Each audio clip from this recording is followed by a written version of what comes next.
Okay, so our last speaker today is Thekla Lepper from Torino, and she will talk about long area objects in CFTs.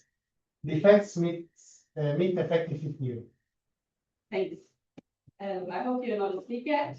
And in order for this to stay like this, please at any point ask questions so that it's more entertaining for everyone. Okay, so as Francesca already said, I'm talking about work I'm doing with my supervisor Marco Veneri, and since last year also Francesco Gavagno, and we're working on some combination, like we're trying to study defects using effective field theory techniques.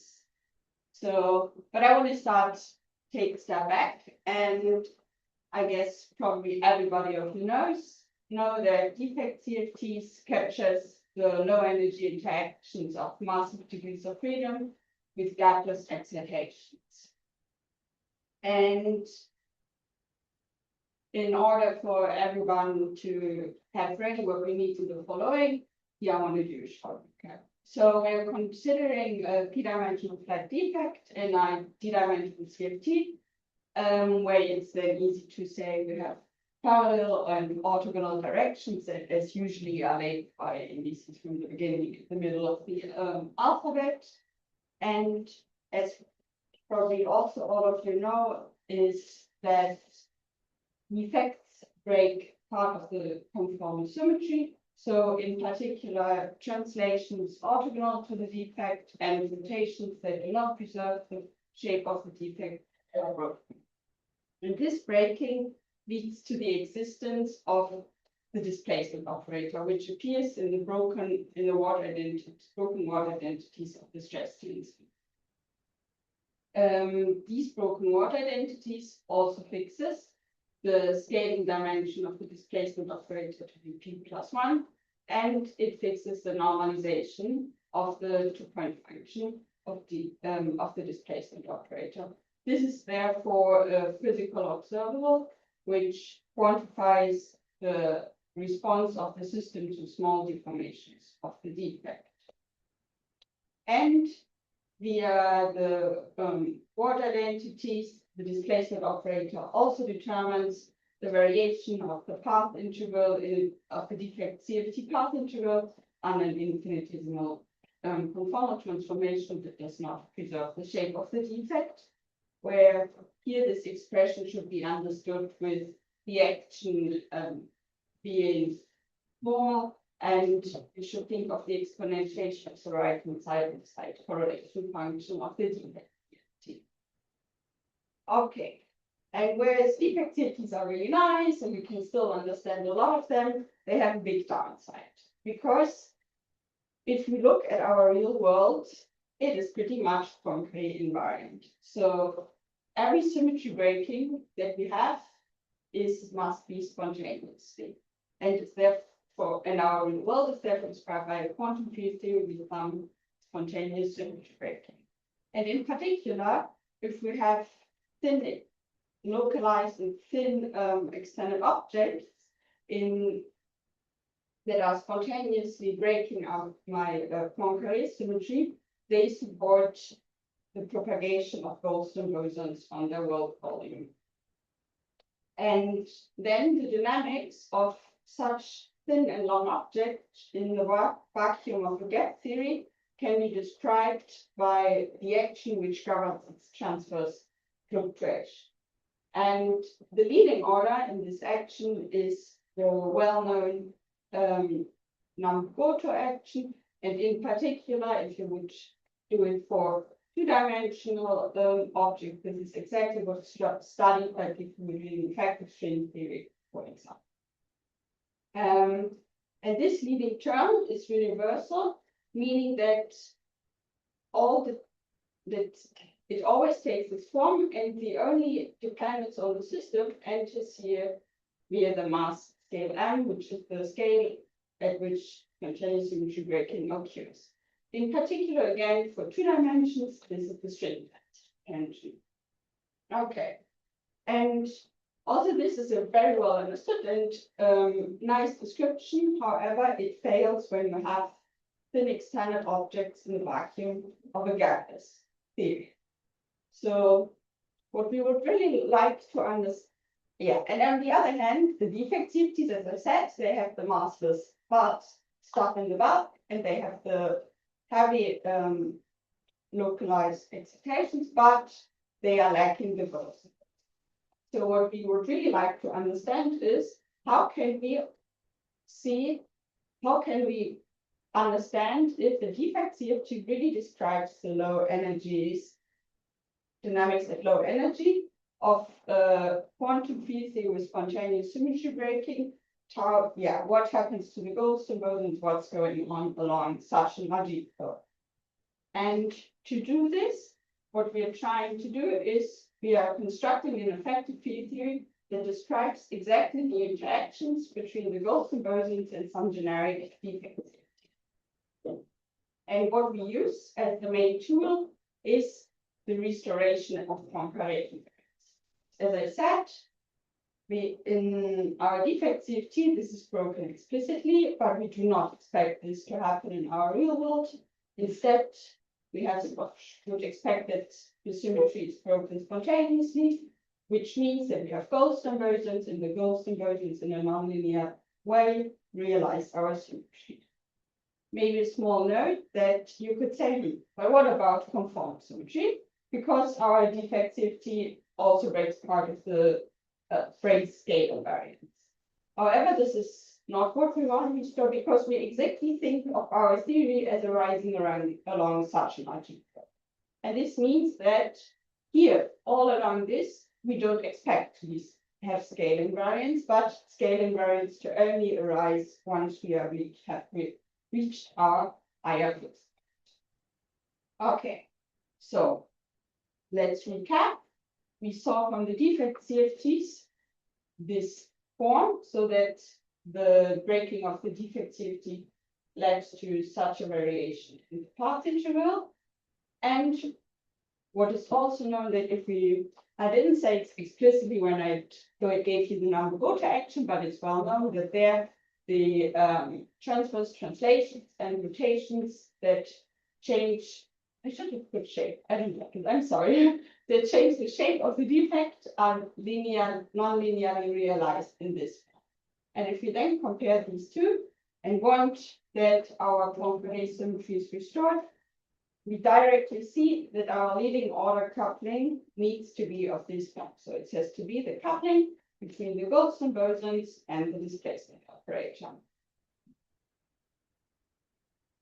Right. Okay. And now we can also go ahead and rescale. Yes. Just a quick question. Isn't there also a dilaton involved in this story? Um, No, very naive. no, I mean, this would be when I would want to restore conformal symmetry, right? Uh-huh. And the point with these Goldstone bosons in the case of spontaneous symmetry breaking of space-time symmetry is that So you want basically it would be the same. It just would mean, so you would, so you want like a CFT on the brain, let's say, but then you want to only restore Poincare invariance in the bulk, yes. not conformal Yes. invariance. What do this? And Okay. even if I would want to restore also the conformal invariance, I would still keep the same x. I would just have again a nonlinear, so my Goldstone cube x. I would still have the same one. I would just have also a nonlinear realization of the conformal symmetry. You can also write this down. It's not super difficult. It's just this is not our meaning. Thank you. Understand. Okay. And right, what I wanted to say is that we can really normalize our fields in order to have here the canonically normalized fields. And we can also introduce a normalized displacement operator where we explicitly extract our two-point functional coefficients. And then we see explicitly what is the scale which dominates and which controls the interaction. In the following, this will be called 1 over md. So this combination which you see inside will be 1 over md. And we can see that this is an irregular coupling, which means if we go back take M back to infinity. Then our goldstone decouples in the R. All of this drops out and can remain again with our defect CFT. So the first thing we understand is, yes, indeed, our defect CFT describes the IR physics of real-world heavy objects in a gapless field. Okay, but now since we are building effective field theory, we should ask ourselves, when can we use it? When is it valid? And for this, it's very important that we have a separation of scales between MV, so the scale which dominates our interaction, and possible UV scales. What do I mean with possible UV scales? I mean, first of all, when we consider already a defect CFT, it naturally comes with some associated UV scale at which the description as a defect CFT would break down. This can either be, and this is why I denoted it with 1/A, that if your defect CFT is a continuum description to some underlying lattice system, then this would be the inverse of the lattice spacing. Or, for example, you can also have that at some point in the bulk, there starts to massive modes give corrections in the loop. So your defect CFT description is also not valid anymore. And you can also have can have additional UV scales from your goldstone's point of view. If, for example, the extended object also allows propagation of massive modes. This is what I converted here with M. And in order for our EFT to be the right description, we need that M and ND are much smaller than these UV scales. Okay. This point, I would like to note that in general, this idea of restoring broken symmetries via the goldstone bosons is a well-known concept in quantum field theories, and in particular for the spontaneous symmetry breaking space-time symmetries, there has been work done in particular for vortices or interfaces in fluids and superfluids. And in the context of defect CFTs, it also has been studied already for defect CFTs where a global symmetry is broken and you then introduce goldstone. Then the goldstones kind of parameterize the fluctuations around the symmetry breaking configuration. So this is important. And now, before I continue with the general discussion, I just want to give a very easy example so that everybody understands how can such an effective field theory arise.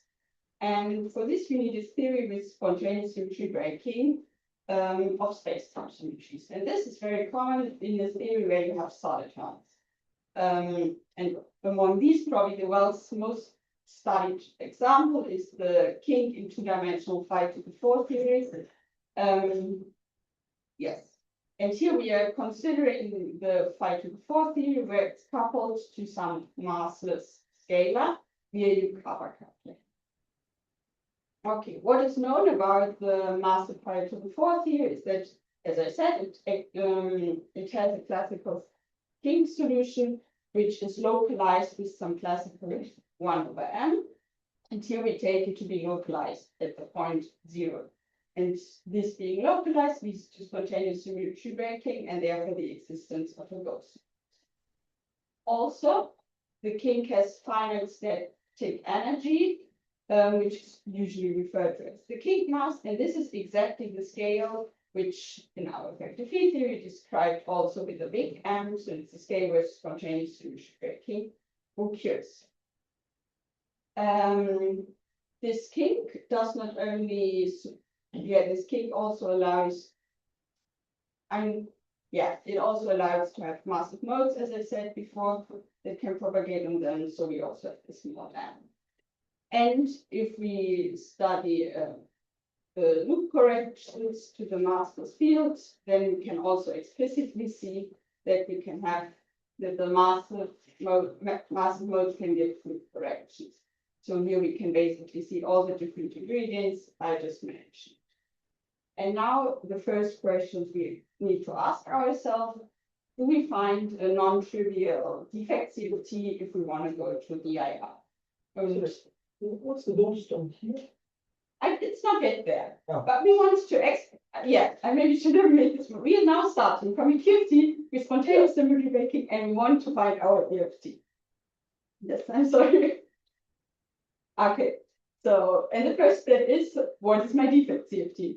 And in order to understand what is the defect CFT, the first thing to note is that, yes, we have a defect CFT because we have a shift symmetry in for the side, so it's protected from letting a mass.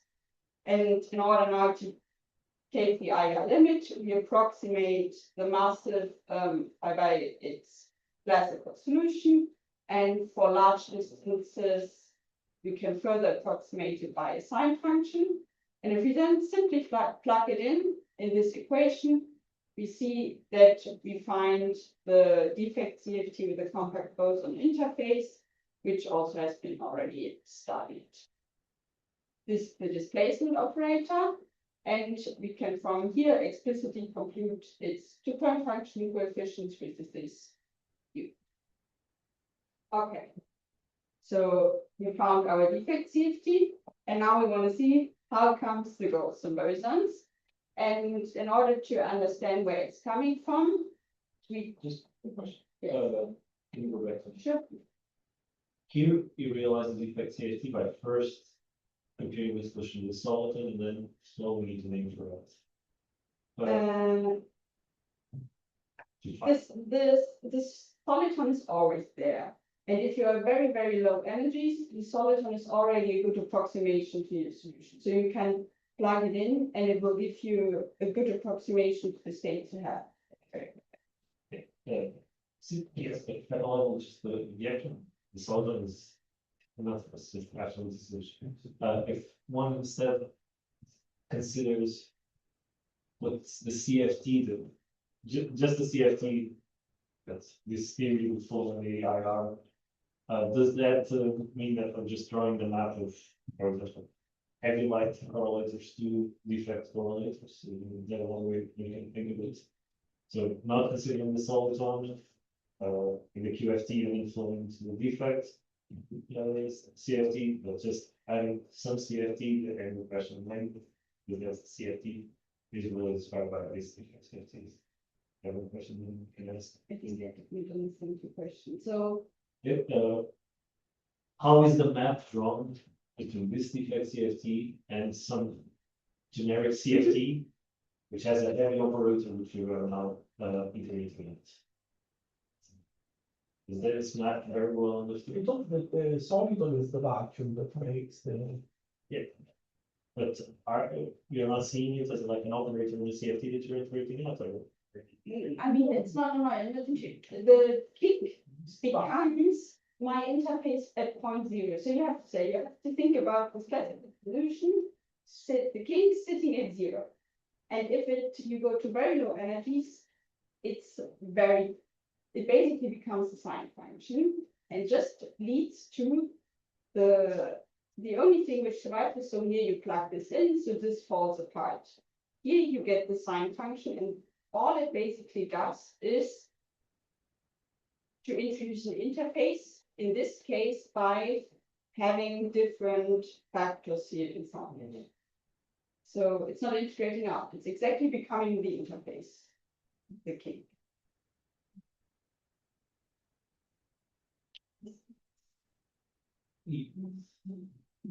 Maybe it's just Okay, now I'm sorry, but if you, then I maybe did not understand what. I think he's saying that you see the kink. Yes, If you have a very low energy, means you consider correlators of points very far away from each other. Mhm. And then you can see in this way that you have the kinks and some operator, the low energy, the small operators very far away. But I think this is what she's doing. Just the defect safety is defining for you what you want to call the operator. I think that's the point. yeah. I understood, but it was not clear to me what were the properties of the heavy operator if one was considered that from that. But they're implicit because that's Yeah. what she's doing. This expansion is defining for you probably. Maybe she will come displacement for operator, for example. visualize like this with liver of star. Okay, otherwise, we will have occasion to discuss further. Okay. So now if we want to also have our ghost inversions, this means we have to take into account quantum corrections to our classical solution. And how one usually does is one expands again around the classical solution and then writes down the mode expansion, and one finds that there's a zero. The zero mode being the ghost inversion. And in order to take this into account, what one does is one promotes the position of the kink to a dynamical object. And then again, we introduce this dynamical object, we plug this in, expand around the big X here, so my ghost inversion being 0, and one finds exactly the form of our EFT.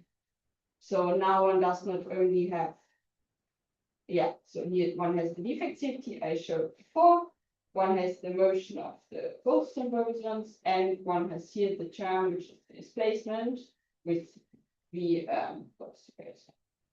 Again, we could do our explicit rescaling and find the two-point function coefficients and the mass, which in this theory can be written in terms of these parameters. Okay. Curiosity, so U is classically marginal, right? The parameter U. Yeah. And does it convert a function? Positive or negative?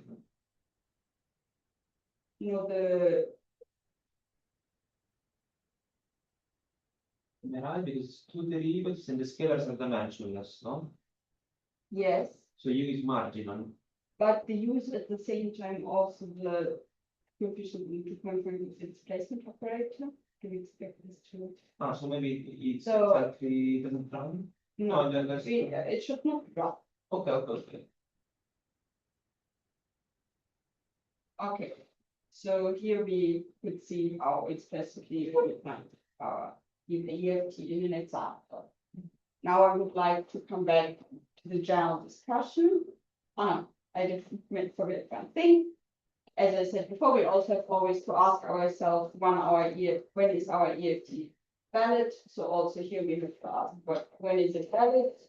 And in order for the separation of states to be satisfied, either the use of the one-point function coefficient of the displacement operators of order 1, and we have a big separation between the m and the lambda appearing in our theory, and then m and md of the same order, or the m is much larger than the md and it satisfies this. Anyway, it can be realized. Okay. Now I want to come back to the general discussion, and the question we now ask ourselves is, okay, our leading order coupling term was exactly fixed by our requirement that the Poincare symmetry is restored, but now beyond this, we don't really know. So the first thing we have to take into account is that we can write down higher order coupling terms. And these are important from 2 points of view. So the first thing is we are in an effective field theory, so we should put all of these terms because we will need them as to absorb the counter terms that are necessary by divergences in loop integrals, because we have an irrelevant interactions. Probably most of you know, irrelevant perturbations lead to more and more irrelevant terms, and we need all of them. But it's also important from the understanding of our requirement that the Poincare symmetry is restored, because it will also, it's exactly also such terms that we need to look at when we want to understand if our Poincare symmetry is restored, not only at leading order, but also beyond leading. If we now want to understand how much we already have achieved of our Poincare invariance, that we realize it's not only our higher order coupling terms that we need to understand, but we also need to understand how the displacement operator behaves under the symmetries which are broken in the defect CFT and non-linearly realized in our EFT. And we need to understand, and what we also don't really know is how the path integral of the defect CFT varies beyond the leading order. So in order to study this, we can start to write down an answer where we put everything we can put that is compatible with the index structure and with the scaling dimension, as one usually does it. So we will have a lot of terms, a lot of coefficients, and then we have at hand two constraints to see, two constraints to constrain these parameters. So the first constraint is that for the variation, variation of the displacement operator, what we expect is, we don't know it exactly what, but we expect that it should satisfy the commutation relation of the Poincare algebra. So this leads to some non-trivial constraints. And we can also think that even if we don't want to restore the full Poincare invariance, we still would expect to be able to write down a transformation for the displacement operator that also satisfies these commutation relations. So we can use them as additional constraints if we want. And then, of course, it's also a constraint that we want our effective field theory to be invariant. If we now study this and we use the constraints, what we see is not so much, in the sense that we still have some free coefficients. But yeah, this is still important to start all of this. Okay, so now we understood this, and then there is a next step we have to do, and this is related to the usual effective field theory philosophy, because it's not only telling us, because we will not only need such terms, but we will have to put all of the terms that are allowed by the symmetry requirements and can be built out of the relevant degrees of freedom. So for this context, it means that we, in general, in our action, should also consider all the scalar combinations of the induced metric, the extrinsic curvature, all the defect operators that might be present in our theory, and we should combine them into scalar quantities, and then in general, our effective field theory, we should write all of them, we should keep them in mind. And what is, however, important for these other terms is that all the couplings will be non-universal.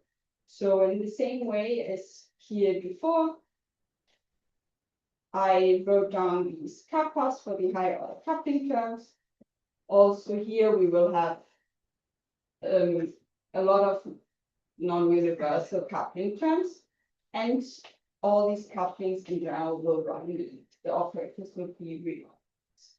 In particular, what you can put heavily depends on what operators are present in your in the spectrum.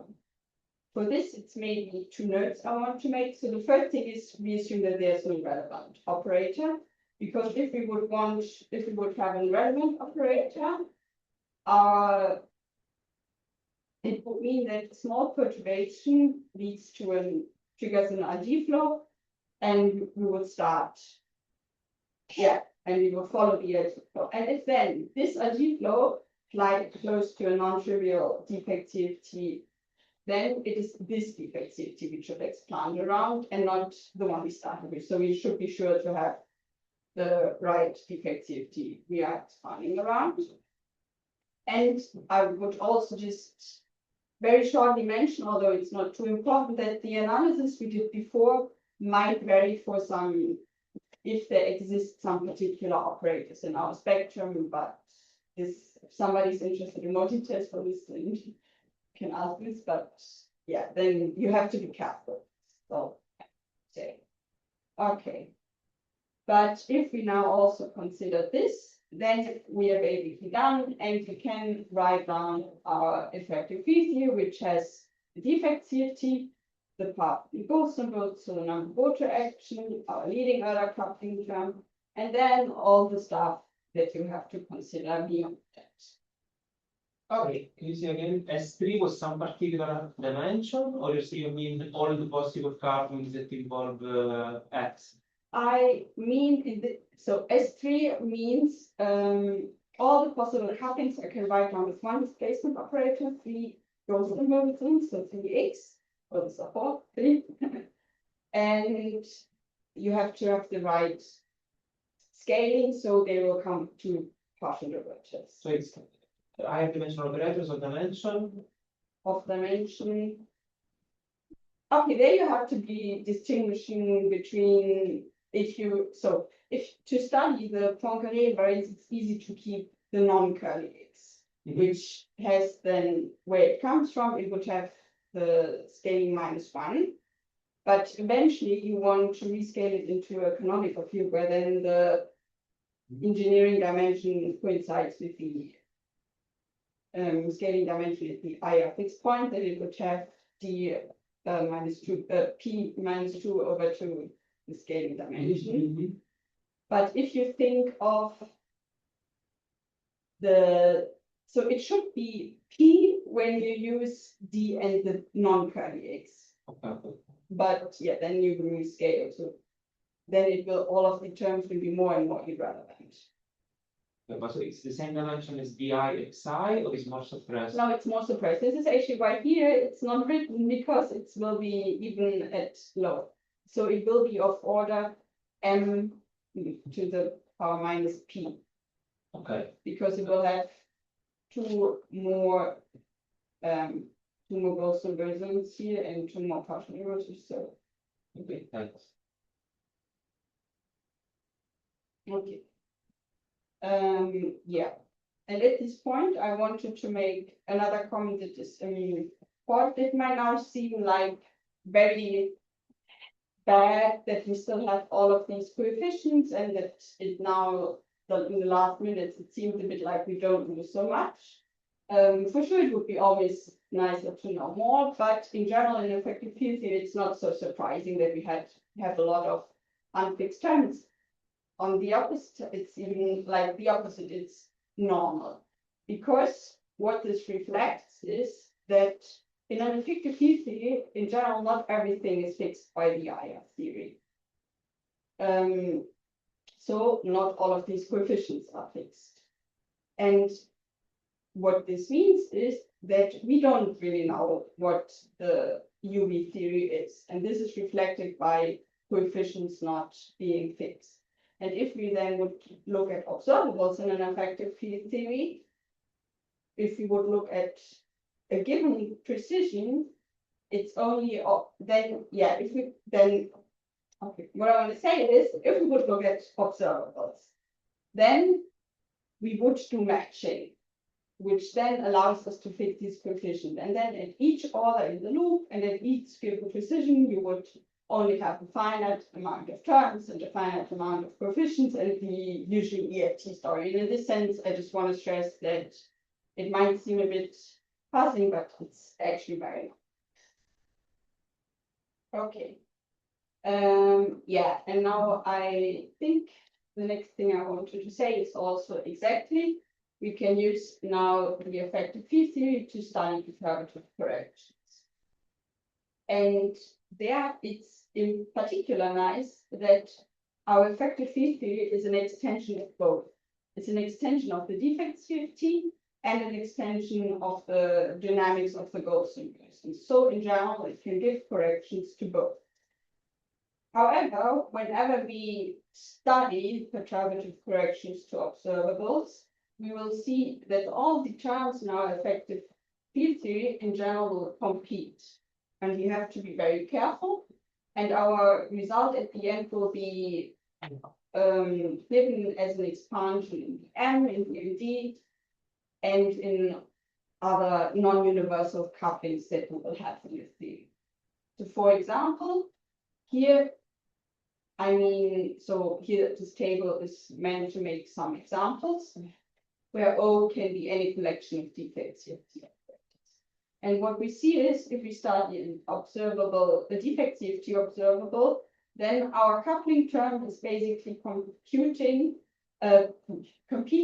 with couplings of correction from all the irrelevant operators that are present in our defect CFT. And if we study Goldstone observables, then our coupling is competing with terms that come from studying only the Goldstone dynamics. Only when we are studying mixed observables, then our coupling is in general the leading order contribution to observables. So this is where we have the biggest power to say, especially because, yeah, what we can have here and there, so because the other stuff really depends on the theory you're looking at. Okay. So here I just did compute the example of what we, for example, can compute for our solitary and two-dimensional 5-4 theory. So we can look at a scalar field on the bar, and we can study its interaction with the defect by considering the correlator, which I'm going to Goldstone, and the scalar. So as I said, the leading correction comes from the interaction term we just wrote down in our effective action, and it can be computed very straightforwardly. And yeah, this you could do for a lot of different examples. Okay, now the last thing I would like to stress is something, yeah, it's basically already part of the summary, and I would like to stress how we believe that our effective field theory gave some deeper understanding of the symmetry breaking that's going on in defect CFTs, and in particular how this allows us maybe to understand even better other works that have been done in the field.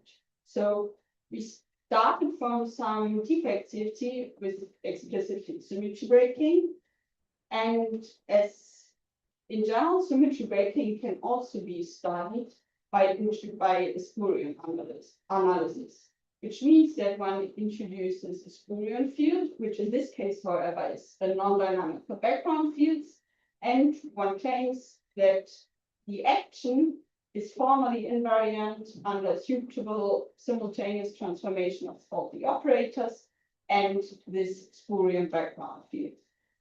So in terms of the path integral, this can be stated as the invariance of the partition function. And this can be used to derive in studying more Tokachi identities and so on.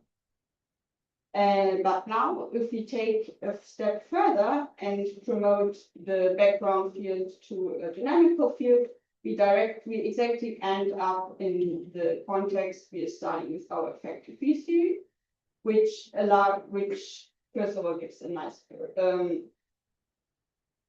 connection, but also then will allow us for the restored symmetry, because here the symmetry is not restored. It's, I mean, yeah, it is not restored, it's just studied in terms of this background field. But now we have dynamical fields, the symmetry is exactly restored. And for example, this also allows us to define insert charges and facts. And what we also did is that it helped us to understand the behavior of the displacement operator under the broken symmetries and what's going on with all these contractors. And as I already said, it allows us to extend those two. Okay. And right. This is basically all I want to say. And maybe yeah, this I basically already said. So that extends both the defect CFT and string effective string theory framework.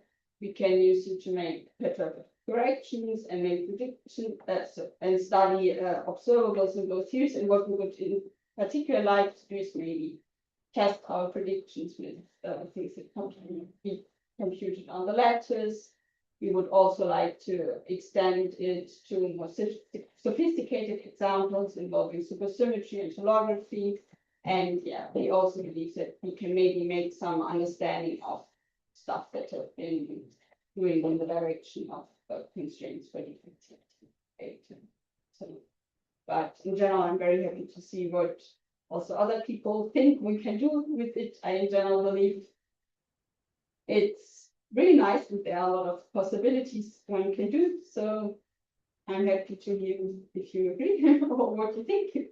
And it's about the same.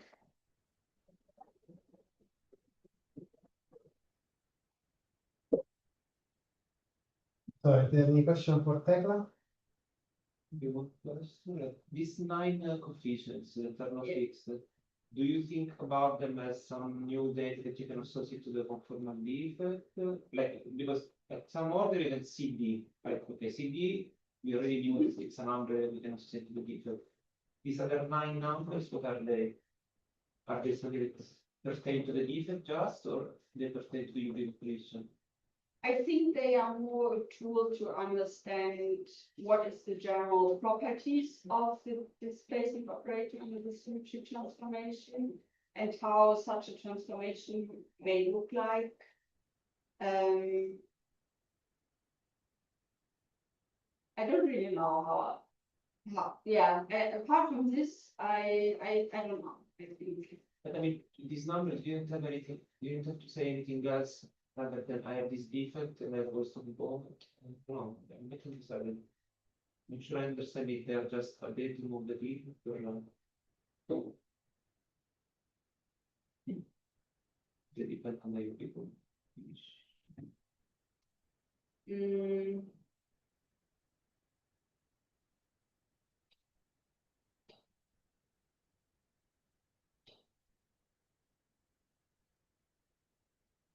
I guess maybe if you have the same defect CFT, you might have different UV operation, slightly different. Yeah. So, and I think they probably depend on you because I don't, otherwise it would mean we should already be able to know what all these terms are just from the defective. That is, I do. Yeah. So, yeah. Yeah, along the same lines, have you thought about anomaly matchings since you wanna go higher up in energy?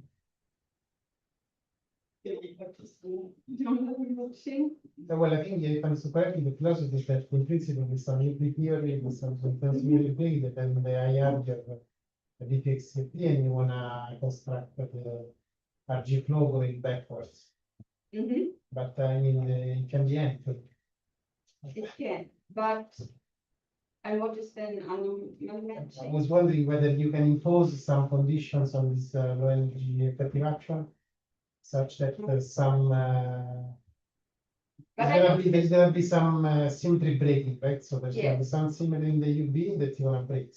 Yeah. There should be some condition on the symmetry section.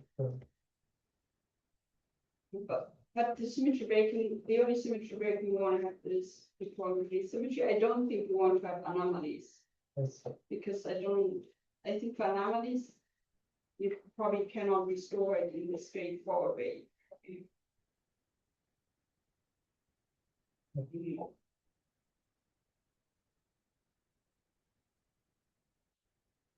Okay, then let's thank Thekla again.